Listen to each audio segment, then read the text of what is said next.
আর এজন্য এবার দেরি না করে ঘটনা লিখতে বসেছি। যে ঘটনাটি শেয়ার করব আজকে, সেটি সরাসরি আমার সাথে না ঘটলেও আমার চোখে দেখা। ঘটনাটি ঘটে 2015 সালে। ঘটনার ভিকটিম ছিল আমার কাজিন শেলি। একই বিল্ডিংয়ে বাসা হওয়াতে এবং আমরা সমবয়সী হওয়াতে আমরা খুব কাছের বোন এবং পাশাপাশি বন্ধুও বটে। এসএসসি পরীক্ষার পরপর অনেক দিনের ছুটি থাকায় আমরা সেবার সবাই গ্রামের বাড়িতে বেড়াতে গিয়েছিলাম। জায়গাটা হচ্ছে কুষ্টিয়া। শহুরে পরিবেশে থাকতে থাকতে একতা একঘেয়েমি চলে এসেছিল যেন শরীরের মধ্যে, তাই গ্রামে গিয়ে বিশুদ্ধ বাতাসে নিঃশ্বাস নিতে পেরে যেন সজীবতা ফিরে পেয়েছিলাম। খুব ভালো মতো দিন কাটতে থাকলেও ঘুরোঘুরির মজার মধ্যে দিয়ে যায় পুরো সপ্তাহ। কিন্তু সপ্তাহখানেক পর একদিন বিকেলে আমরা নদীর ধারে বেড়াতে যাই। আমি, শেলি আর হাসিব। হাসিব আমার আরেকটা কাজিন, আমাদের 1 বছরের বড়। সারা বিকেল ঘুরোঘুরি করে বাসায় ফিরতে ফিরতে একটু দেরি হয়ে যায়। সন্ধ্যার পর পায়ে হাঁটার রাস্তা দিয়ে হেঁটে বাড়ি ফিরছিলাম। রাস্তাটার বিবরণ একটু দিয়ে দিই। দুপাশে তেঁতুল গাছ, পাশে একটা পুকুর, কিছু দূর এগিয়েই একটা মন্দির। মন্দিরটা পার করে কিছু দূর গেলেই বাসা। যাই হোক, স্বাভাবিকভাবেই আমরা বাসায় ফিরি। গল্প গুজব হাসি ঠাট্টাতে সময় কাটছিল। কিন্তু শেলিকে খেয়াল করলাম অনেকটাই চুপচাপ, কিন্তু বাস্তবে আসলেও সে আমার থেকে বেশি চঞ্চল।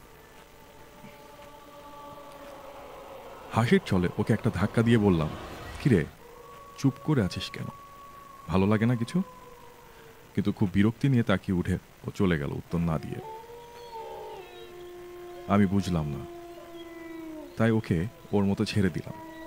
আমি টিভি দেখতে লাগলাম। গ্রামে তো রাতের খাবার খুব তাড়াতাড়ি খেয়ে নেওয়া হয়। খাওয়ার জন্য যখন ডাকে আমাদের, তখন আমি শেলিকে ডাকতে গিয়েছিলাম ওর রুমে। কিন্তু রুমে গিয়ে দেখি শেলি রুমে নেই। কিন্তু রুমের বাইরে যেতে হলে আমি যেই রুমে ছিলাম ওই রুমের সামনে দিয়ে ওকে যেতে হবে। কিন্তু ওকে কোথাও যেতে দেখা যায়নি, আমি ওকে দেখিনি। আমি খুব দ্রুত হাসিবকে ডেকে জিজ্ঞেস করলাম শেলির কথা। হাসিবও উত্তর দিল যে সেও নাকি শেলিকে দেখেনি। বাসার মধ্যে খোঁজাখুঁজি শুরু হয়ে গেল, কিন্তু কোথাও কেউ নেই। বাসার মধ্যে একটা হইচই পড়ে গেল। হাসিব, মেজো চাচা, সেজো চাচা বাইরে বেরোয় খুঁজতে শুরু করলো, কিন্তু আশেপাশে কোথাও খুঁজে পাওয়া গেল না। খুঁজতে খুঁজতে সেই তেঁতুল গাছের ওই রাস্তার দিক দিয়ে হঠাৎ করে আমার সেজো চাচা একটা হাসির শব্দ শুনতে পায়। বিকট জোরে একটা হাসির শব্দ। পরে সেই হাসির শব্দ খেয়াল করে পুকুরের দিকে আগায় তারা। কিন্তু গিয়ে যে দৃশ্যটা তারা দেখে তা দেখে সবাই আশ্চর্য হয়ে যায়। শেলি পুকুরের সিঁড়িতে বসে পা নামিয়ে হাতে কবুতর ধরে একবার পানিতে ডুবাচ্ছে আর একবার পানি থেকে তুলছে, আর কবুতরের গায়ের পাখনা চামড়া টেনে টেনে ছিঁড়ছে আর বিকট শব্দে হাসছে। মেজো চাচা একটা শব্দ করল, তারপরেও শেলির কোনো নড়চড় নেই। মেজো চাচা এটা দেখে শেলিকে নাম ধরে ডাক দেয়। শেলি পিছনে ঘুরতেই দেখে শেলির ঠোঁট ভরা, মুখ ভরা রক্ত আর রক্ত। মনে হচ্ছিল যেন কবুতরের টাটকা রক্ত। শেলির দিকে একটু আগাতেই শেলি পানিতে লাফ দেয়। তাড়াতাড়ি চাচা পানিতে লাফ দেয় শেলিকে তোলার জন্য, কিন্তু লাফ দিয়ে শেলিকে আর পাওয়া যায় না। ওখানে একটা হইচই পড়ে যায়। গ্রামের লোকজন এসে অনেক খোঁজার মিনিট 30 পর ওকে পুকুরের আরেক কোনায় পাওয়া যায় অজ্ঞান অবস্থায়। ওকে তুলে বাড়িতে আনা হয়। মসজিদের ইমামকে সে রাতেই খবর দেওয়া হয় এবং বাড়িতে আনা হয়। শেলি তখনও জ্ঞানহীন। হুজুর আসার পর শেলির মুখের দিকে পানি পড়া ছিটাচ্ছিল। তখন শেলি চোখ খুলে, কিন্তু ওর চোখটা খুবই অস্বাভাবিক এবং ভয়ঙ্কর ছিল। চোখের নিচে কালো দাগ আর চোখটা অনেক লাল, যেন রক্ত মেখে আছে চোখে। হুজুর তার সাধ্য মতো সূরা কালাম পাঠ করে শেলিকে সুস্থ করে। শেলি আবার স্বাভাবিক হয়ে যায়। পরদিনই আমরা ঢাকা চলে আসি। ঘটনাটা হয়তো এখানেই শেষ হলে ভালো হতো, আরও বাজে পরিস্থিতিতে পড়তে হতো না। কিছুদিন পরে হঠাৎ এক রাতে আরও বাজে পরিস্থিতির শিকার হতে হয় আমাদের। বাড়িতে আব্বা আম্মা সেদিন না থাকায় আমি শেলির বাসায় গিয়ে ঘুমাই সেই রাতে। রাতে হঠাৎ একটা শব্দে ঘুম ভাঙে আমার। ঘুম থেকে উঠে দেখি শেলি বিছানায় নেই। ড্রেসিং টেবিলের সামনে টুলে বসে আছে এবং চুলগুলো এলোমেলো করে নিজের দিকে তাকিয়ে কেমন যেন একটা অদ্ভুত শব্দে হাসতে থাকে। ওর কাছে গিয়ে ওর ঘাড়ে হাত রাখতেই সে আবার জ্ঞান হারিয়ে ফেলে। ড্রেসিং টেবিলের উপর তাকিয়ে দেখি ফুলদানিটা ভেঙে শেলি নিজের হাত কেটে ফেলেছে। ওর হাত দিয়ে ছিটে ছিটে রক্ত বেরোচ্ছে দেখে আমি সজোরে চিৎকার দিয়ে উঠি। খালামণি আর খালু দৌড়ে আমাদের রুমে আসে। পরে ওকে সাথে সাথে হাসপাতালে নেওয়া হয়। ডাক্তারকে ঘটনা সব খুলে বলায় ডাক্তার ওর পুরো শরীর ভালো মতো চেক আপ করে, কিন্তু কোনো সমস্যা খুঁজে পাওয়া যায়নি।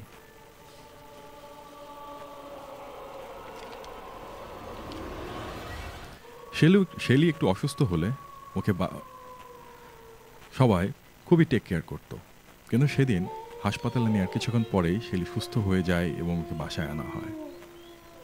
কিন্তু শেলিকে নিয়ে সবসময় একটা দুশ্চিন্তা করতে থাকে খালামণি আর খালু। আমারও কেন জানি এরপর থেকে ওকে একটু ভয় ভয় লাগতে শুরু করে। আমি সবসময় একটু দূরত্বে থাকা শুরু করি, কিন্তু তখনও শুনতাম যে আবারও কোনো না কোনো অদ্ভুত ঘটনা ও ঘটিয়েছে। যেমন ওয়াশরুমের বেসিনের মিরর ভেঙে ফেলেছে, ঘরের লাইট ভেঙে ফেলেছে, লাইট চেঞ্জ করে নতুন লাইট লাগানো হয়েছে, সেটাও ভেঙে ফেলেছে। রুমের দরজা খোলে না, মাঝে মধ্যে অহেতুক রুমের মধ্যে চিল্লাচিল্লি করে, বিকট সব আওয়াজ করে, ভাঙচুর করে। অবস্থা খারাপ হতে থাকায় শেলি দুঃসম্পর্কের এক নানা আসে ওকে দেখতে। নানার সাথে একজনের নাকি আসার কথা, যিনি এসব ব্যাপারে অনেক কিছু জানেন এবং এ ধরনের সমস্যার চিকিৎসাও করেন। যেদিন নানা বাসায় আসেন সেদিন সে বয়স্ক হুজুরের মতো লোকটি বাসায় আসেন। শেলিকে সেদিন ড্রয়িং রুমের সোফায় এনে বসানো হয়। সেই হুজুর বাসায় ঢোকা মাত্রই জোরে জোরে কি যেন সূরা পড়তে থাকে, আর এদিকে শেলি ছটফট করতে থাকে। সেই হুজুর পরে এসে শেলির সামনে চেয়ার নিয়ে বসে শেলির কপালে হাতের বৃদ্ধাঙ্গুল দিয়ে চেপে ধরে আরও সূরা পড়তে থাকে, আর এক হাত দিয়ে ওর মুখে পানির ছিটা দিতে থাকে। শেলি যেন আরও ছটফট করতে থাকে এবং অকথ্য ভাষায় হুজুরকে গালাগাল করতে থাকে। কি যেন পড়ে শেলির মুখের ওপর হুজুর একটা ফু দেয়াতে শেলি একদম শান্ত হয়ে যায়। তারপর হুজুর শেলিকে কিছু প্রশ্ন করে, কোথায় থাকো, এখানে কেন এসেছো, কেন এই মেয়েকে এত কষ্ট দিচ্ছ, এগুলো জিজ্ঞেস করে। কিন্তু অবাক করা ব্যাপার হচ্ছে শেলি কথা বলছে, অথচ সেটা শেলির কণ্ঠ না। একটা মোটা গলার আওয়াজ, অনেকটা ছেলেদের মতো। শেলি জবাবে বলে যে সন্ধ্যায় এই মেয়ে আমার থাকার জায়গার সামনে দিয়ে চুল খুলে যাচ্ছিল, ওকে আমার খুব ভালো লেগেছে, আমি ওকে বিয়ে করে আমাদের ওখানে নিয়ে যাব, আমাকে ছেড়ে দে, আমি ওকে নিয়ে যাবই। তখন বুঝতে পারি যে কুষ্টিয়ায় সেই সন্ধ্যার সময় ওই তেঁতুল গাছের নিচ দিয়ে আসার সময় ঘটনাটা ঘটে। অতপর হুজুর শেলির শরীরে আশ্রয় নেয়া বদ জিনকে শেলির শরীরের থেকে ছেড়ে যাওয়ার হুমকি দেয়, কিন্তু সেই জিনও যেন এই কথা মানতে নারাজ। তারপর হুজুর সূরা পড়ে শেলির শরীরে ফু দেয়াতে শেলি খুব ছটফট করতে শুরু করে এবং চোখগুলো আরো বড় বড় করে তাকায়। হুজুর শেলির কপালে হাত রাখে এবং শেলির মুখের সামনে একটা বোতল ধরে শেলিকে বলে জোরে ফু দিতে বোতলের মধ্যে। শেলি প্রথম দিকে আস্তে আস্তে ফু দিতে শুরু করে। হুজুর যখন দোয়া পড়তে শুরু করে তখন শেলি আরো জোরে ফু দেওয়া শুরু করে। একটা অনেক বড় ফু দিতেই হঠাৎ শেলি আবার জ্ঞান হারিয়ে ফেলে এবং হুজুর জিন তাকে বোতলবন্দি করে ফেলে। একটু পরে শেলির জ্ঞান ফিরলে ওর চেহারাটা অনেকটা স্বাভাবিক মনে হয়। ওর শরীর তারপরেও কিছুদিন খুব দুর্বল ছিল, কিন্তু পরে আস্তে আস্তে স্বাভাবিক হয়ে ওঠে। শুনেছিলাম পরবর্তীতে আর কোনো সমস্যা হয়নি। এখন আল্লাহর রহমতে ও ভালোই আছে। দোয়া করবেন ওর জন্য, আমাদের সকলের জন্যই দোয়া করবেন। ঘটনাটা ভালো লাগলে পড়ে শোনাবেন। অদৃশ্য সিজন 2 এর জন্য অনেক ভালোবাসা এবং শুভকামনা। শুভরাত্রি ভাইয়া। এই ছিল ঘটনা। আসলে এরকম ঘটনা আমিও কিছুটা সরাসরি দেখেছি, যদিও আমি ভিকটিম ছিলাম না। তো এরকম ঘটনা আসলে সাধারণত আমরা যারা শহুরে জীবনের বাইরে থাকি তাদের থেকে বেশি শুনি আমরা। এমনও এলাকা আছে যেখানে এখনো পর্যন্ত ইলেকট্রিসিটি পৌঁছায়নি, মোটামুটি সন্ধ্যার পরপরে অন্ধকার হয়ে যায়। তো সেসব অন্ধকারাচ্ছন্ন এলাকাতেই নাকি এসব ঘটনা বেশি শোনা যায়। তাছাড়া দীর্ঘদিন ধরে, বলতে পারেন 1000 বছর ধরে, মানুষের মধ্যে এই অন্ধকার নিয়ে নানা রকম জল্পনা কল্পনা। কোথায় কেউ কেউ দেখে কালো, আবার কোথাও কেউ কেউ দেখে সাদা। আপনি কেমনটা দেখেছেন? যদি জানাতে চান আপনি চাইলে আমাকে SMS করতে পারেন।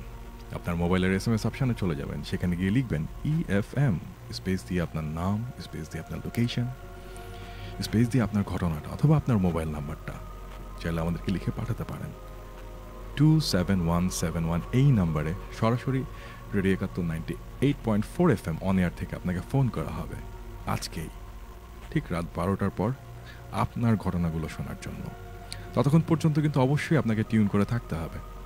আর আমি অলরেডি বলেছি যে যারা প্যারানর্মাল অ্যাক্টিভিটি নিয়ে যারা কাজ করেন, যারা এইসব ভৌতিক বিষয়গুলোকে এক্সপেরিমেন্ট করতে চান, এক্সপেরিয়েন্স করেছেন, তাদের একটা টিম অলরেডি খুব সক্রিয়ভাবে কাজ করছে এবং তাদের ফেসবুকে একটা পাবলিক গ্রুপ আছে, and that is haunted area BD. আজকে সেই গ্রুপের দুজন অ্যাডমিন আমাদের মধ্যে উপস্থিত, একজন নিলয় এবং আরেকজন হচ্ছেন আদিবা। তা আমরা তার কাছে চলে যাব। তো thank you so much Niloy ভাই এবং আদিবা আপু, আপনাদের দুজনকে আমাদের সঙ্গে জয়েন করার জন্য। আজকে শুক্রবার, তো শুক্রবার সাধারণত আমরা হাতে সবাই একটু সময় পাই নিজেদেরকে সময় দেওয়ার জন্য, নিজেদের ঘটনাগুলোকে শেয়ার করার জন্য। তো এরকমভাবে আজকে অনেক অনেক লিসেনার আমাদের সাথে এই মুহূর্তে জয়েন করে আছে বিভিন্ন ঘটনা জানার জন্য, শোনার জন্য। সো আমি আপনাদের দুজনকে আরেকবার আমন্ত্রণ জানাচ্ছি রেডিও 71 98.4 FM পরিবারে, এবং সাধুবাদ জানাই আপনাদের এই অদৃশ্য ঘটনাগুলোকে যে আপনারা বের করে আনছেন, এর পেছনে যে আপনারা কাজ করছেন, মানুষকে অদৃশ্য বিষয়গুলো সম্পর্কে জানাচ্ছেন। আশা করি আপনারা লেগে থাকবেন এবং আপনাদের থেকে আমরা আরও অনেক কিছু জানতে পারবো। সো কেমন আছেন আপনারা দুজন? জি আলহামদুলিল্লাহ ভালো। আপনি কেমন আছেন ভাইয়া? আমিও ভালো আছি ভাইয়া, আপনি কেমন আছেন? আমি খুবই ভালো, আমি খুবই চমৎকার অবস্থায় আছি। আজকে ওয়েদারটাও খুব সুন্দর। আজকে সারাদিন ঢাকাতে এবং সারা বাংলাদেশ জুড়ে বৃষ্টি হয়েছে।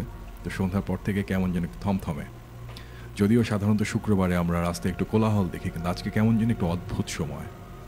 আজকে রাস্তায় তেমন কোনো কোলাহল নেই, খুবই থমথমে পরিবেশ। আর আসলে থমথমে পরিবেশে এ ধরনের ভয়ঙ্কর কিছু গল্প শুনতে খুব ভালো লাগে। সো আমি নিলয় ভাইয়ের কাছে যেতে চাই আপনার ঘটনাটা শোনার জন্য। জি আসসালামু আলাইকুম, আমি নিলয়। আমার বাসা হচ্ছে মিরপুর 11, আর আমি একটা প্রাইভেট কোম্পানির সাথে কাজ করছি। তো আমি আজকে যে ঘটনাটা বলতে যাচ্ছি সেটা হচ্ছে আমার বিয়ের প্রায় 6 মাস আগের ঘটনা। আর ঘটনাটা ঘটেছে আমার নানির বাড়িতে, সেটা হচ্ছে ফেনী, ছাগলনাইয়া। তো তখন আমার মামাতো বোনের বিয়ে ছিল, তো বিয়ে থাকায় আমরা চলে যাই গ্রামে। তো অনেক দিন থাকা হয়, বিয়েটি শেষ হওয়ার ঠিক বিয়ের 3য় দিন আমি, আমার মামাতো ভাই, আমার মামারা সবাই মিলে ওই মামাতো বোনের বাড়িতে যাই। তো তাকে দেখে যখন আমরা আসতেছি তখন অলমোস্ট সন্ধ্যা, মাগরিবের আজান হয়ে যায় বের হতে হতে। আচ্ছা। তো আমি আর আমার ছোট মামাতো ভাই হামিদ নাম, তো আমরা দুইজন আর কি বাইকে করে যাই। তো ব্যাক করার সময় আমার সাথে আমার একটা মামাতো ভাই থাকে, তো রাসেল নাম ওর। তো ওকে আমরা আর বাইকে নিয়ে নেই, ওকে আমরা অন্য গাড়ি দিয়ে পাঠিয়ে দিই মামাদের সাথে। আমি আর হামিদ রওনা দিই। আচ্ছা। তো আসার সময় জায়গাটা এমন অনেকটা, প্রায় বলা যায় যে 3-4 কিলোমিটার বেশি হবে। জায়গাটা পুরোটাই মাঠ, সব হচ্ছে ধান ক্ষেত। আচ্ছা। তো ওখানে মানে অনেকটা লম্বা রাস্তা, পুরোপুরি ফাঁকা, আসলে কোনো মানুষজন থাকে না। তো আমরা বেসিক্যালি নর্মালি বের হয়ে যাই, তো যাচ্ছি। তো জায়গাটার নাম হচ্ছে মুন্সিরহাট। মুন্সিরহাট। তো মুন্সিরহাটটা ক্রস করার পরে মানে বাজারটা যখন শেষ হয়, আমরা ওই জায়গাটা ক্রস করে আসতেছি, ঠিক তখনই আমার নাকে একটা মানে দুর্গন্ধ লাগে। তো আমি হামিদকে জিজ্ঞেস করি, কী ব্যাপার হামিদ, তুই কি কোনো গন্ধ পাচ্ছিস? তো হামিদ বলে যে না ভাই আমি তো কোনো গন্ধ পাচ্ছি না। তো আমি পরিবেশটা নিউট্রাল ভেবে আমি আগাই। তো হঠাৎ করেই আমার বাইকের স্টার্টটা বন্ধ হয়ে যায়, চলন্ত বাইক বন্ধ হয়ে যায়। আচ্ছা, তো আমি ভাবি যে হয়তো গাড়ির কোনো টেকনিক্যাল ইস্যু বা অন্য কিছু, কিন্তু হেডলাইটের সাথে বন্ধ হয়ে যায়, মানে টোটালি আমার গাড়িটা অফ হয়ে গেছে। তো আমি ব্রেক করতে করতে একটা পর্যায়ে যখন মানে ব্রেক করে থামছি, থামার পর মানে আমি নামলাম বাইক থেকে, দেখছি চেক করবো যে কী হয়েছে বাইকে। তো এমন সময় ফোনের ফ্ল্যাশটা অন করার সাথে সাথে দেখি আমার ঠিক 4 আঙ্গুল সামনেই খাল। মানে আমি যদি সময় মতো ব্রেকটা না করতাম আমি সরাসরি খালে চলে যেতাম। আপনি এটা খেয়াল করেননি? না, এটা আমি খেয়াল করিনি। তো ওই জায়গাটা আসলে খালটা কিভাবে আসলো, এই রাস্তাতে কোনো খাল থাকার কথা না, বাট আমরা খালের সামনে চলে আসছি। আপনি কিভাবে এতটা নিশ্চিত হলেন যে সেখানে খাল থাকার কথা না? কারণ ওই রাস্তাটা দিয়ে আমাদের সবসময় যাতায়াত করা হয়। আচ্ছা, আর ওই রাস্তাটাতে মানে খাল থাকার কথা না, বাট আমরা আনফরচুনেটলি ওখানে খাল ছিল, মানে খাল ফেস করি। আচ্ছা। তো তারপরে আমি জিনিসটা খুব মানে নর্মালি নেই, খুব লাইটলি নেই, যে হয়তো বা হইতেই পারে খাল ছিল, আমরা খেয়াল করি নাই, বা শুকনা মৌসুমেই সবসময় যাতায়াত হয় তাই খেয়াল করি নাই। বাট হামিদ বলতেছে যে না ভাই এখানে খাল ছিল, হয়তো শুকানো ছিল এই কারণে আপনি খেয়াল করেন না। তো আমি নর্মালি আবার যাত্রা শুরু করলাম। তো কেন জানি মনে হচ্ছিল যে না আমি আর বাইকটা চালাবো না, আমি হামিদকে দিলাম যে ভাইয়া তুমিই চালাও। তো আমার থেকে বাইকটা নিয়ে ও চালানো শুরু করে। তো ঠিক ওখান থেকে 3 কিলোমিটার রাস্তা চালানোর পর হঠাৎ করে একটা মানে কালভার্ট পড়ে। বেসিক্যালি ওখানে কালভার্টটা থাকে, ওটা হচ্ছে আপনার ধান খেতে পানিটা আপ ডাউন করার জন্য রাস্তার মাঝখানে কালভার্টটা দেওয়া। আচ্ছা। তো কালভার্টটা প্রায় আপনার 300 মিটারের মতো হবে। তো কালভার্টটা যখন ক্রস করতেছিলাম, তো হামিদ তো এক মনে বাইক চালাচ্ছে, আমি চারপাশে তাকাচ্ছি আর চলতেছি। তো হঠাৎ করে খেয়াল করলাম কালভার্টের ঠিক মানে শুরুতেই কেউ একজন বসে আছে, কিন্তু তার পাও দুটো আমি ফলো করলাম, তার পাও দুটো উল্টা। আমার কেন জানি তার পাওটা থেকেই প্রথম চোখ যায়। আপনি আমি আরেকবার জানতে চাই তখন সময় কেমন ছিল? কত সময়? সময় তখন 7:30, সন্ধ্যা শার্প 7:30। আপনি কি মোটরসাইকেলের হেডলাইটের আলোতে দেখেছেন তার পা উল্টা? হ্যাঁ। তো আমি ওটার হামিদকে বলি নাই, কারণ ও ভয় পায় না, বাট আবার পায়ও, এই কারণে আমি যেহেতু বাইক চালাচ্ছে তাকে আর ওটা আমি নোটিস করাই নাই। তো আমি ফলো আপ করলাম যে তার পাও দুটো ঠিক উল্টা, নর্মালি পাও দুটো মেলে বসে আছে, বাট পাও দুটো উল্টা। আচ্ছা। আর চুলগুলো মোটামুটি বড় বড়, উস্কো খুস্কো। তো এটা দেখে আমার পকেটে সিগারেট থাকে আর লাইটার থাকে, আমি সিগারেট ধরাই, কিন্তু বাতাসের কারণে সিগারেটটা ধরানো পসিবল হচ্ছিল না। তো যখনই ওই ব্যক্তিটাকে ক্রস করে আমি ওর দিকে তাকাই, ওর চোখ দুটো পুরো আগুনের মতো লাল ছিল, মানে খুব ভয়ানক, যেটা নর্মালি বলা যায় না, এতটা বেশি লাল। আপনার বন্ধুর? না না না, যে বসেছিল, যার কথা বললাম পাও দুটো উল্টা। তো যখনই তার দিকে চোখে চোখ পড়ে আমি খুব ভয় পেয়ে যাই। তো ভয় পাওয়ার সাথে সাথে হামিদকে বলে হামিদ তুই জোরে চালা। তা হামিদ বলে কেন, কী হয়েছে ভাই? আমি বলি কি যে কোনো কথা বলিস না, তুই জোরে চালা। তো যখনই ক্রস করে যাই ফিল করলাম যে কেউ একজন পাওটার মধ্যে খামচি দিচ্ছে। ইভেন এই খামচিটা আমার বাড়ির সবাই দেখছে, পাও ছিঁড়ে গেছে প্রপারলি, মানে একটা মানুষের খামচি যেমন হয়, রক্ত বের হয়ে গেছে, রক্ত জমাট হয়ে গেছে, খুব ভয়ঙ্করভাবে খামচিটা দেখা যায়। তো যখন খামচিটা দেয় আমি হামিদকে জোর করে ধরে বসে থাকি, বুঝতে দেই না। আমি একটু ইন্টারাপ্ট করতে চাই, আপনি কিভাবে শিওর হলেন যে সেটা আসলে খামচির দাগ ছিল? কারণ সাধারণত আমরা নখের দাগগুলো বুঝি বা টের পাই, এরকম কিছু দেখেছিলেন? হ্যাঁ, নখের দাগ ছিল। আচ্ছা। তো পরবর্তীতে ওকে আর কিছু বুঝতে না দিয়ে ও মানে খুব কিউরিয়াস হয়ে গেছে যে কি হলো ভাই, আপনি এমন করতেছেন কেন? পরে ওরা বললাম যে তুই আগে তাড়াতাড়ি চালা। তো জায়গাটা এত বেশি নিরিবিলি যে 4-5 কিলোমিটারের ভিতরে কারো বাড়িঘর নেই, প্রপারলি ওটা ধান ক্ষেত, খুব ওয়াইড রাস্তা, ফাঁকা, দুই পাশে গাছ, মানে খুবই থমথমে পরিবেশ। আর বেসিক্যালি ওদিকে মানে সন্ধ্যার পরই নিরিবিলি হয়ে যায়, কারণ মাঠঘাটের লোকরা তখন রাতেরবেলা তো আর কাজ করবে না, সো ফাঁকা থাকে। আচ্ছা। তো ওখান থেকে ক্রস করার পরে আমাদের যে বাড়ির যেই হাটটা মজুমদার হাট বলে, আর আমাদের এলাকার নামে মানে আঞ্চলিকভাবে বলা হয় মন্দার হাট। আচ্ছা। তো আমরা ওই হাটে ওঠার পর হামিদকে বলি যে হামিদ দেখ আমার পায়ের কী অবস্থা। তো ও ফার্স্টে ভাবে যে সাইলেন্সার পাইপ গরম থাকার কারণে হয়তো বা পাও পুড়ে গেছে, তো বুঝতে পারে না। তো আমি তাকে আবার ভাঙিয়া বলিও না যে ঘটনাটা কী। তো বাড়িতে যাওয়ার পর হঠাৎ করে দেখি যে আমার শরীরটা মানে ছেড়ে দিচ্ছে আর কেমন জানি লাগতেছে। তো তখন রাসেলের যে আম্মু, রাসেলের আম্মুকে ঘটনাটা প্রপারলি খুলে বলি। তো রাসেলের আম্মুকে বলার আগে আমি আমার যে ওয়াইফ আদিবা তাকে জানাই ফোন দিয়ে। তো সে তাকে জানানোর পর সে বলে যে দ্রুত কোনো হুজুরের কাছে যাও, কথা বলো, যা হয়েছে বলো। তো আমি রাসেলের আম্মুকে জানাই। তো রাসেলের আম্মু একটু দোয়া দুধ পরে পানি টানি খাওয়ায়। এরপরে ওখান থেকে বাড়ির যে হুজুর, ওই হুজুরের কাছে যাই। তো হুজুর সরিষার তেল দিয়ে কি যেন একটা চেক করে। তো চেক করার পর উনি জিনিসটা পজিটিভ হয়তো বা পায় না, তার ফেস এক্সপ্রেশন দেখে বোঝা যায়, বাট সে একটা কি যেন করলো আমি খেয়াল করি নাই, ওই সরিষার তেল দিয়ে আমার হাতটা পুরোটা মালিশ করলো, মালিশ করার পর দেখে যে আমার হাতের তাপটা আরও বাড়তেছে, যত মালিশ করো অত বাড়ে। তো পরে বললো যে তুমি আজকে রাতটা ওয়েট করো, তুমি কালকে একটু সকাল সকাল আমার কাছে আসো ফজরের পর। আচ্ছা, তো ফজরের পর আমি হামিদকে নিয়ে যাই, সরি আমি হামিদকে নিয়ে যাই না, আমি একাই যাই। তো যাওয়ার পরে হুজুর আমাকে বলে যে দেখো তুমি যেটা ফেস করছো ওখানে খামচিটা কিন্তু তোমাকে খুব ভালোভাবে দিছে, আর ওর খামচির কারণে তোমার উপরে এটা এফেক্ট পড়তেছে। তো আমি তোমাকে একটা পানি দিচ্ছি, এই পানি বড়াটা খাও, আর হচ্ছে গিয়ে চেষ্টা করবা রাত্রেবেলা মানে সন্ধ্যার পর কয়েকটা দিন বাড়িতে যতদিন থাকো সন্ধ্যার পরে বের হয়েও না। আচ্ছা। তো হুজুর এটা বলে, যেহেতু আমি চেইন স্মোকার, তো আমি রাতের বেলা ছাদে উঠে যাই আমার বাড়ির, তো ওখানে গিয়ে স্মোক করি। তো হঠাৎ করে আবার মানে ছাদের মধ্যে সেম জিনিসটা আমি দেখতে পাই। সেম জিনিসটা দেখার পর খুব ভয় পেয়ে যাই। কি দেখতে পান? ওই যে জিনিসটা পাও উল্টা করে ছিল, যে এই জিনিসটা আমাকে খামচি দিছে, ওই জিনিসটাকে। আচ্ছা, আপনি বারবার এটাকে কেন জিনিস বলছেন? মানে আপনি কি মানে এর কোনো স্ট্রাকচার দিতে পারবেন না? আপনি স্ট্রাকচার দিতে গেলে অ্যাকচুয়ালি আমি যেহেতু মুসলিম, আমি জিন ছাড়া শয়তান ছাড়া আর কিছুই বিলিভ করি না। সো এটাকে আমি প্রেতাত্মা বলবো না জিন বলবো অ্যাকচুয়ালি আমি বুঝতে পারতেছি না। মানে তার বর্ণনা যতটুকু শুনলাম আপনি বলেছেন তার পা উল্টা ছিল। হ্যাঁ। এটা কি মানুষের পা ছিল বা কিসের পা ছিল? আপনি উল্টা কিভাবে বুঝলেন এটা? পাওটা বেসিক্যালি যদি দেখানো যায়, আমরা পাও মেলে যদি বসে থাকি পাওটা এভাবে থাকে, মানে আমাদের আঙুলগুলো সামনে, হ্যাঁ সামনে থাকে, বাট তারটা ছিল ঠিক এরকম। আচ্ছা, তার কি পা কি মানুষের মতোই ছিল? পাওটা মানুষের মতো ছিল কিন্তু প্রচুর কালো লোম ছিল। আচ্ছা, ওকে। তো পরবর্তীতে ছাদে আবার ওটাকে দেখতে পাই, তো দেখে আমি তোর দিয়ে নিচে আসি।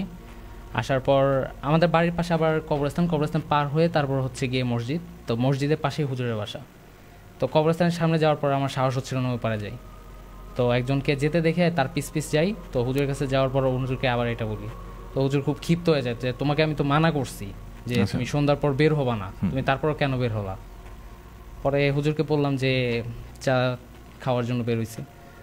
তো হুজুর তারপর আবার সরিষার তেল নিয়ে কি জানি করলো, সে পরে বলতেছে যে তোমার সহজে পিস ছাড়বে না।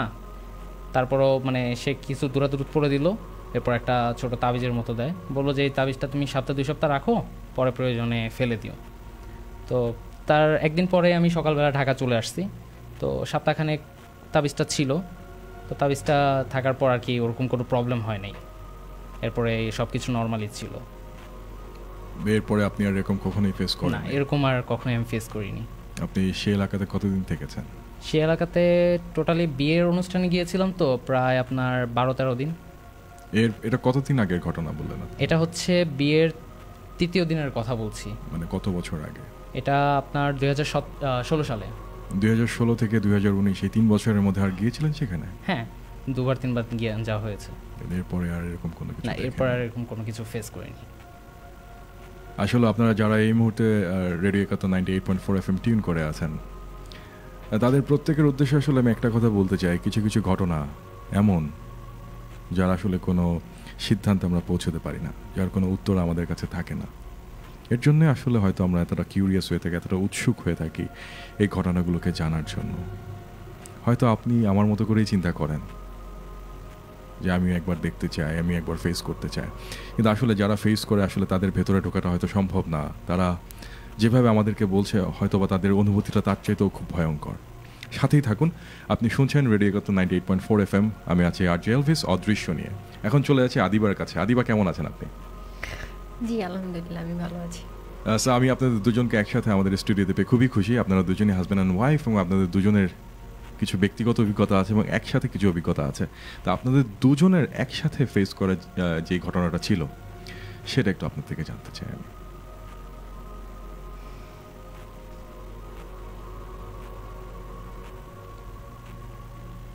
আপনি কি নার্ভাস হয়ে আছেন? স্বাভাবিক, খুব স্বাভাবিক, কোনো সমস্যা নেই। না ভাইয়া, ওইটার মানে ওই গল্পটা আমি একটু পরে বলতে যাচ্ছি। আচ্ছা, আমি এখন যেটা বলতে যাচ্ছি সেটা হচ্ছে আমার গ্রামের বাড়িতে। এটা হচ্ছে আমার লাইফে ফার্স্ট। আচ্ছা, আমার বাড়ি হচ্ছে মুন্সিগঞ্জ, গ্রামের বাড়ি। তো মুন্সিগঞ্জ সদর থেকে একটু দূরে সাতানিকেল, ওটা হচ্ছে আমাদের গ্রাম। তো ওখানে প্রায় অকেশনে ঈদের মধ্যে বা এইভাবে ঘুরতে যাওয়া হয়, বেশিরভাগ ঈদের মধ্যেই যাওয়া হয়। আচ্ছা। তো আমাদের ফ্যামিলি সবাই যাই, আব্বু আম্মু ভাইয়া আপি। তো আমাদের বাড়িতে হচ্ছে বাড়ির মানে একদম শুরুতে বাড়ির মাথার মধ্যে একটা বড় তাল গাছ ছিল। আচ্ছা। ওই গাছটা আমরা ছোটবেলা থেকেই দেখতেছি, অনেক বছর আগের। বাট ওই গাছের মধ্যে আমরা কখনোই কোনো কিছু দেখিনি। আর যেহেতু আমরা বাড়িতে সবসময় থাকি না, বাড়িতে যারা থাকে আমার এক চাচা থাকে, তো চাচা তো বোনরাও আছে, তারাও কখনো ওই গাছের মধ্যে কোনো কিছু দেখেনি। আচ্ছা। বাট আমি আমাদের ঘরে ঠিক টিন সিট করা একতলা বিল্ডিং, তো ওই ঘরের একদম কর্নারেই গাছটা। আমি যখনই ওই কর্নার রুমে শুই, বাট আমার খুব ভয় লাগতো। রাত্রিবেলাতে আমি বেরিয়েই হতাম না, আর একা কখনোই রুমটার মধ্যে ঘুমাতাম না। আচ্ছা। আর এটা হচ্ছে 2007-এর ঘটনা। তখন আমি অবশ্যই আর অনেক ছোট ছিলাম। তো আমি আর পড়াশুনো করি মাদ্রাসায়। আর এমনিতে খুব ভয় পেতাম রাত্রিবেলায়, এমনি তো একা একা বের হতাম না, সবসময় আমার আম্মুকে বা আপুকে নিয়ে যেতাম। তো ওদিনও আমি একা ঘুমাইনি, আমার চাচাতো বোন ছিল আমার সাথে। রাত প্রায় 11:30 হবে। ওদিন খুব ঝড় হয়েছিল 2007-এর সিডর, ভাইয়া মেবি জানেন, মনে আছে কিনা জানি না, মাসটা আমার মনে নেই। তো ওই ঝড়ের দিন রাতে 11টা কি 11:30 নাগাদ ঝড়টা তখন শুরু হচ্ছে। আমরা ঘুমিয়ে পড়েছিলাম, আমার মনে হচ্ছে স্পষ্ট মনে আছে যে আমি ঘুমিয়ে পড়েছিলাম। হঠাৎ করে আমার কানের মধ্যে মনে হচ্ছে কি যেন মানে বাহিরে, আমাদের ঘরের বাইরে নুপুর পরে কেউ হাঁটছে। আপনি ঘুমের মধ্যে শুনছেন? আমার ঘুম ভেঙে গেছে। আচ্ছা, ঘুম ভেঙে গেছে। হ্যাঁ, ঘুম ভেঙে গেছে নুপুরের শব্দে, এত জোরে শব্দ হচ্ছিল। তো ঘুম ভাঙার পরে আমি যখন লাইট অন করতে যাই, এত রাতে তো গ্রামের বাড়িতে কেউ থাকার কথা না, আর সেটাও নুপুর পরে। আর আমাদের তাল গাছের সাথে 2টা নারকেল গাছ ছিল, একসাথে 3টা গাছ, একই সিরিয়াল। ওইটার সাথে রাস্তা ছিল, মানে আমাদের বাড়ির যে পাশে বাড়ি ছিল তারা ওই রাস্তাটা দিয়ে যাতায়াত করতো। তো ভেবেছিলাম হয়তো রাস্তা দিয়ে কেউ যাচ্ছে। তো ঘুম ভেঙে যাওয়ার পর আমি লাইট অন করতে যাই, দেখি কারেন্ট চলে গেছে, কারেন্ট নেই। তো আমি আমার আব্বুকে ডাকি, আমার চাচাতো বোন যে আমার সাথে ঘুমিয়েছিল, উনি আমার বড় অবশ্য। তো আপুকে ডাকলাম, আপু উঠেও সেম শব্দটাই শুনতে পাচ্ছে, কিন্তু শব্দটা এমনভাবে এক প্রান্ত থেকে আরেক প্রান্ত যাচ্ছে, সে আবার ব্যাক করতেছে একই জায়গায়। আচ্ছা, বোঝা যাচ্ছে যে সে এদিক থেকে বড় জোর 2 মিনিট বা 1 মিনিট হেঁটে যতটুকু যাওয়া যায় সেখান থেকে আবার এদিকে ব্যাক করছে। আপনারা দুজনেই মানে এরকম? হ্যাঁ, স্পষ্ট শুনতে পাওয়ার পরে তখন গ্রামের বাড়িতে কুপি মানে কুপি আছে, যাই হোক আপু কী করলো, সেটা জ্বালালো পরে তো আমার আপুরও একটু সাহস ছিল অনেক, বলতে গেলে সে ওই বাড়িতেই থাকে সব সময়। আচ্ছা। তো আমাকে বললো, আদিবা চলো দেখি আসলে কি বা কেউ আসছে কি না। পরে আমরা দুজনেই বাহিরে বের হওয়ার পরে কোথাও কেউ নাই। আমরা 2-3 মিনিট আশেপাশে খুঁজি, এই প্রান্ত থেকে ওই প্রান্ত যাই, তাল গাছ থেকে নারকেল গাছ পর্যন্ত যাই রাস্তাটার মধ্যে, দেখি কেউ নেই। পরে দুজনে আবার রুমের মধ্যে চলে আসার পরে দরজাটা অফ করে, কুপিটা অফ করে শুইতে যতক্ষণ 2-3 মিনিটের মধ্যে, মানে আমি বেডে শোয়ার সাথে সাথে আবার সেই একই শব্দ, সেই নুপুরের শব্দ, যে কেউ হাঁটতেছে নুপুর পরে। শোনার পরে আমি আর আপু দুজনের মধ্যে খুব আস্তে আস্তে কথা বলতেছি। আমার গা তো একদম কাঁপতেছে, সিরিয়াসলি আমি বুঝে গেছি যে এটা কোনো মানুষের কাজ না। আর গ্রামের বাড়িতে 11:30 মানে অনেক রাত, এত রাতে কেউ আসবেও না, ইচ্ছে করে কেউ ভয় দেখাতে আসবে না, কারণ সে নিজেই ভয় ফিট হয়ে যাবে। পরে আবার আপু একটু সাহস করে আমাকে বলতেছে যে আমি তো আছি, আর রুমের মধ্যে কোনো কিছুই আসবে না, সেটা আমিও জানি, যে চলো আবার যাই। আর আগুন তো আমরা সাথে নিয়ে যাচ্ছি, সো ভয় পাওয়ার কিছু নাই। তারপর আপুর সাথে খুব ভয়ে ভয়ে আমি আপুর সাথে বের হই। আমার এখনও বলতেছি যে আমার গায়ে কাটা দিচ্ছে সেই রাতের ঘটনা, আমার লাইফে ফার্স্ট। তারপরে আমি বের হই আপুর সাথে, বের হয়ে আবারও সেম আমরা দুজনেই খুঁজতেছি যতটুকু পর্যন্ত যাওয়া যায়। আমি আপুকে খুব শক্ত করে ধরে আছি। হাঁটার পরে কোথাও কোনো কিছু নাই, চারিদিকে শুধু অন্ধকার। এটা জ্যোৎস্না রাতও ছিল না, খুবই অন্ধকার, আর খুব জোরে জোরেই বাতাস, ঝড়ের মতো বাতাস ছিল। কোথাও কিছু নেই। আমরা দুজন আবার চলে আসি। আচ্ছা, চলে আসি পরে সেম একইভাবে আমরা 3 বার যাই। যতবারই আমরা রুমে আসতেছি, গেট নক করে শুইতেছি, তখনই আবার সেই নুপুরের শব্দ। আচ্ছা, তারপরে যখন আমরা শুয়ে পড়ি, শুয়ে পড়ার পরে আমাদের একতলা যে ঘর সেটা হচ্ছে টিন সেট ছিল। উপরে যদি আপনি একটা রাত করে যদি একটা পাতাও পড়ে তাও শব্দ হয়। তো আমাদের টিনের চালের মধ্যে খুব জোরে জোরে যে ঢিল মারার শব্দ, সেই শব্দগুলো হচ্ছিল।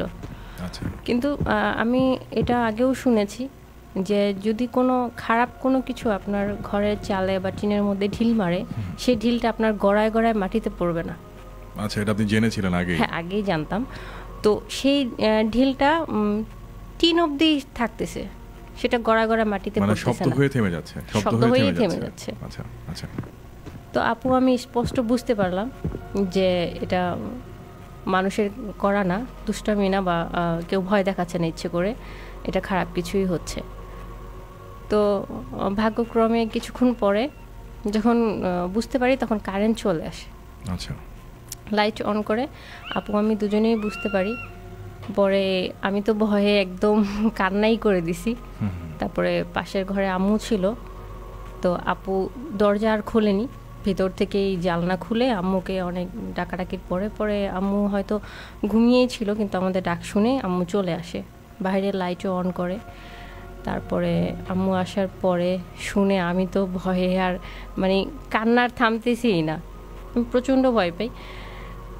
তারপরে হচ্ছে আপু তেমন ভয় পায়নি, কারণ হচ্ছে সে আমার থেকে অনেক বড় ছিল, আর গ্রামের মানুষ আমার মনে হয় যে একটু সাহসীই থাকে অবশ্যই, তারা এইসব দিয়ে হয়তো বড় হয়েছে। বাট আপু কখনো দেখেনি, ওই দিনই ফার্স্ট। তারপরে আম্মু আমাকে অনেক বুঝিয়ে, অনেক সাহস দেখিয়ে অনেক ই করে পরে শান্ত করে।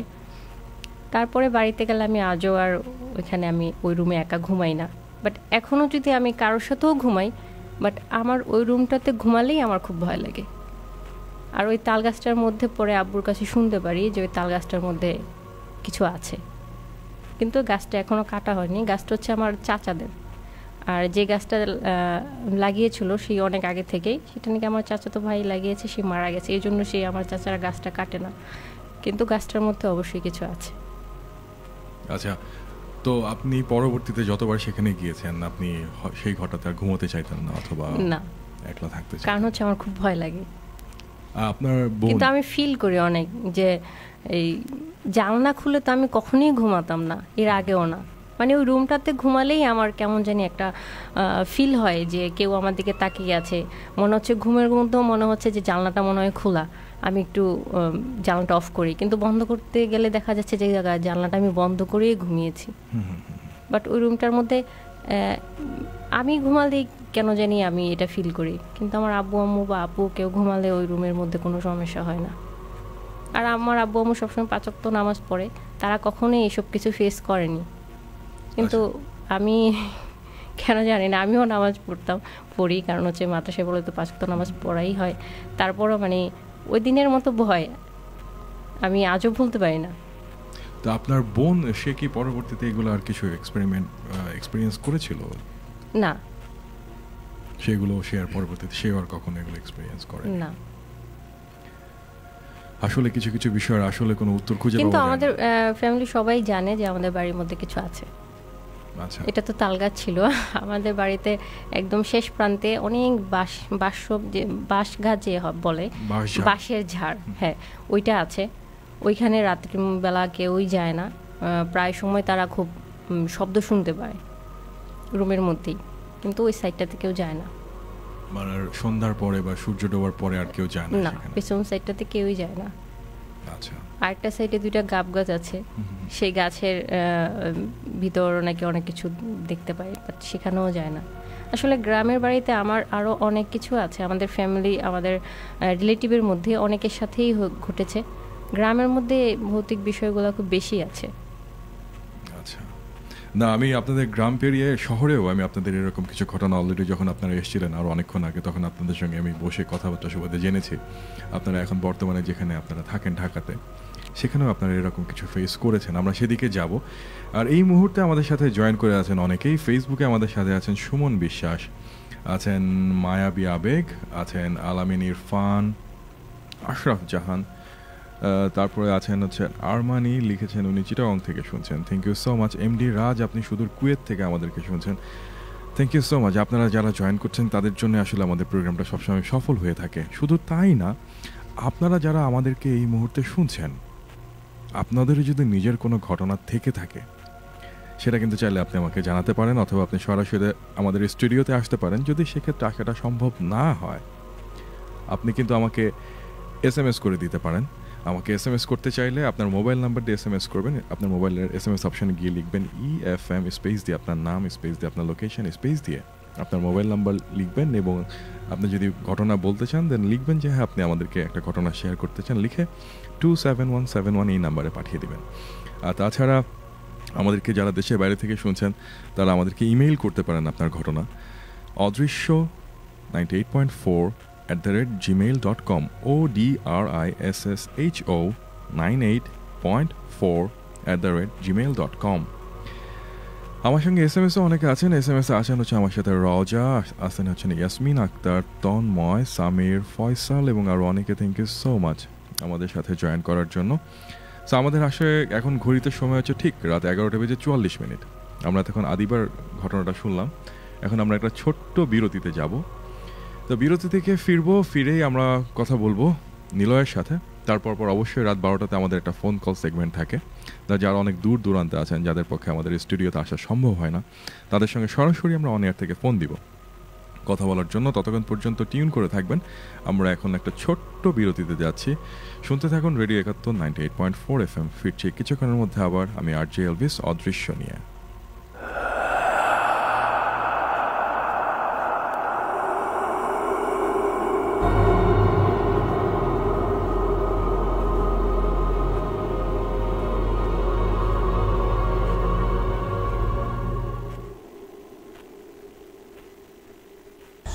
সময়টা ছিল গভীর রাত। মনে হচ্ছিল কে যেন দরজায় টোকা দিচ্ছে।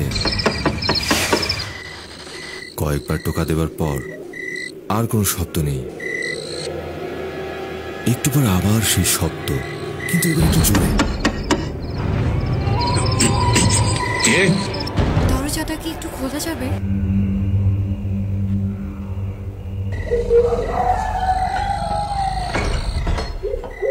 কিন্তু কেউ নেই।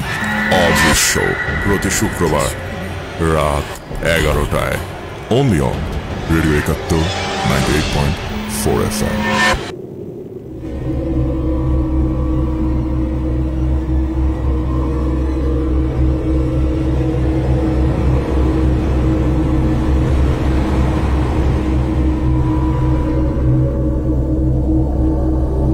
শুনছেন রেডিও 71 FM 98.4। চলছে অদৃশ্য। ফিরছি কিছুক্ষণের মধ্যেই, সাথেই থাকুন।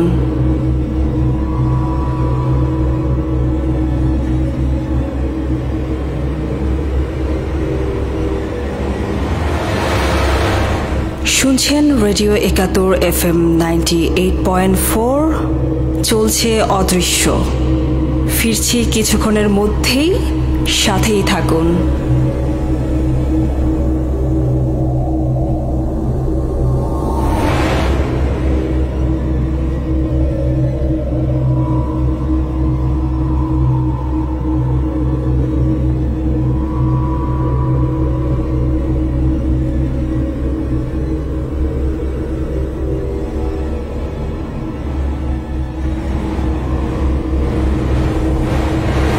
শুনছেন রেডিও 71 FM 98.4। চলছে অদৃশ্য। ফিরছি কিছুক্ষণের মধ্যেই, সাথেই থাকুন।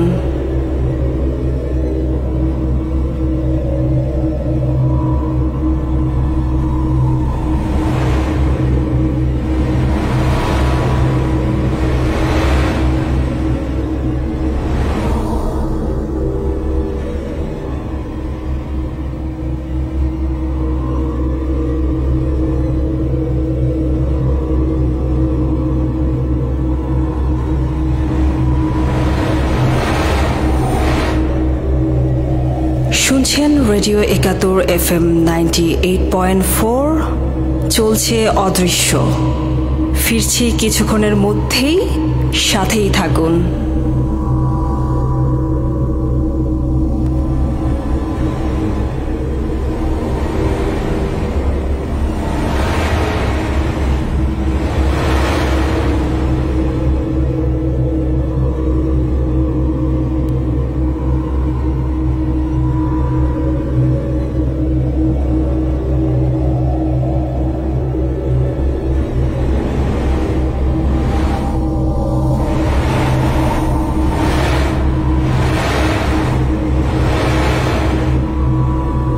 শুনছেন রেডিও ৭১ FM 98.4 চলছে অদৃশ্য। ফিরছি কিছুক্ষণের মধ্যেই, সাথেই থাকুন।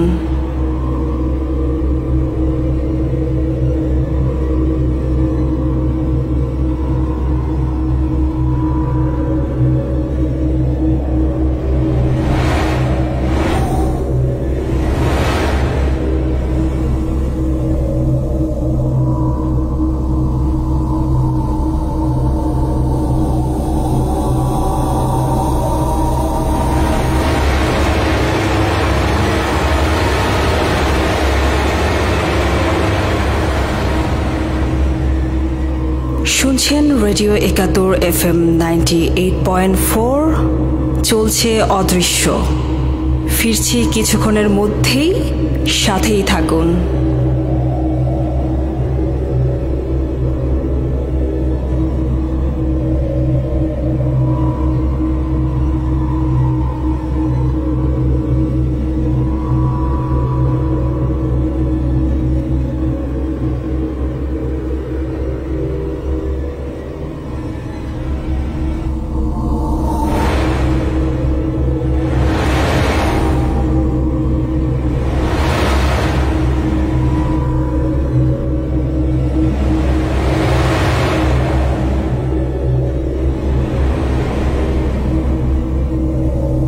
শুনছেন রেডিও ৭১ FM 98.4 চলছে অদৃশ্য।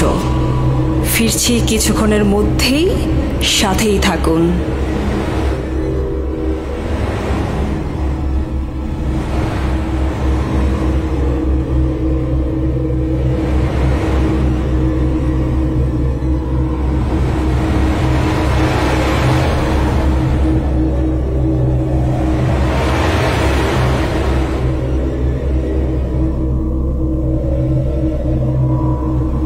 শুনছেন রেডিও ৭১ FM 98.4 চলছে অদৃশ্য। ফিরছি কিছুক্ষণের মধ্যেই, সাথেই থাকুন।